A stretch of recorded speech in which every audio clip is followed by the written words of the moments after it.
మేము చాలా అద్భుతంగా విద్యుత్తుని ఇస్తున్నాం, మొత్తం మీరు అబద్ధాలు ఆడుతున్నారు. అధ్యక్ష, ఎక్కడైనా హెల్ప్ లైన్ అంటే మాకు సహాయం అవుతుంది అని అనుకొని హెల్ప్ లైన్లకు ఫోన్ చేస్తారు ప్రజలు. మేము పెట్టింది కూడా ఆనాడు ఆ ఉద్దేశంతో పెట్టినాం. విద్యుత్ ఎక్కడైనా పోతే 10 నిమిషాలు రాకపోతే నాకే ఫోన్ వచ్చేది అధ్యక్ష. నేను ఫోన్ రిసీవ్ చేసుకున్నా. ఆదిలాబాద్ నుంచి, ఎల్బీ నగర్ నుంచి డైరెక్ట్ నాకు కూడా వచ్చేది. వచ్చే సందర్భంలో నేను అడిగేది వాళ్ళను, అరే మీ దగ్గర లేడా టీవీ లేడా, ఎందుకని నాకెందుకు చేస్తున్నాడు డైరెక్ట్గా నా నెంబర్ ఎక్కడిది అని. సార్ ఆన్లైన్లో చూసినాం, మీకే చేస్తున్నాం, హెల్ప్ లభిస్తుంది, సహాయం లభిస్తుంది అని.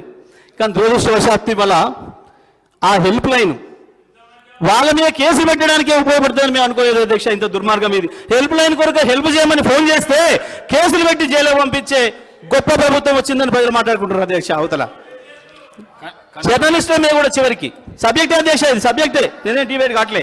Subject, this is very much subject, I'm not debating. అధ్యక్ష, ఎవరు చివరికి సునీత కృష్ణన్ పద్మశ్రీ అవార్డీ, మిగతా పక్కన పెడదాం. సునీత కృష్ణన్ గారు repeated complaints to TG SPDCL for the last more than 2 hours regarding power cut, standard response, no relief yet. This is very inconvenient. The apathy of the department not to give the true picture more concerning. ఇవి పెట్టింది. అయితే అధ్యక్ష, ఎక్కడైనా పెట్టగానే ఆ ప్రాంతంలో సరి చేస్తారు విద్యుత్. కానీ లైన్ మీరు ఇంటికి పోయి మీరు పెట్టిన పోస్ట్ తీసేయాలి. ఎందుకు తీసేయాలి అని మనం అడిగితే మాకు పైనుంచి ఒత్తిడి ఉంది అధికారుల నుంచి.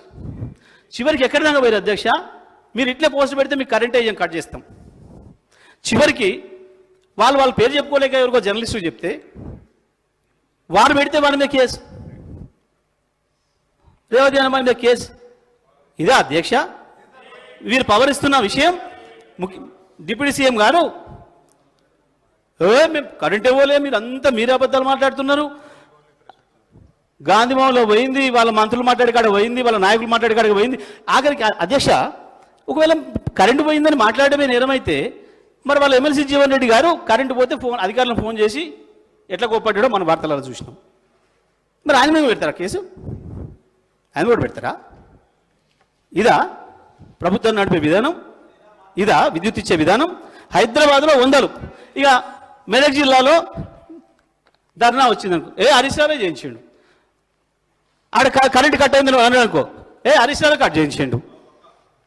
హరీష్ రావులు, జగదీష్ రెడ్డిలు, కేటీఆర్లు చెప్తే ఇంకా అధికారులు ఏంటారు అధ్యక్ష? గిదా వీళ్ళు మాట్లాడే మాటలు? ఇదా పద్ధతి?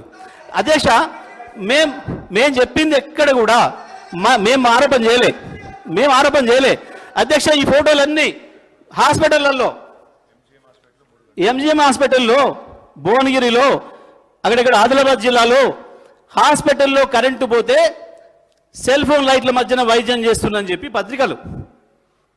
మరి నాశనం తెలంగాణ మీ పత్రిక నుంచి మీరు చూపిస్తే, కానీ ఇండియన్ ఎక్స్ప్రెస్ లాంటి పత్రికలు, ఈనాడు లాంటి పత్రికలు, ప్రతి పత్రికలో, అన్ని పత్రికల్లో వస్తున్నాయి వార్తలు.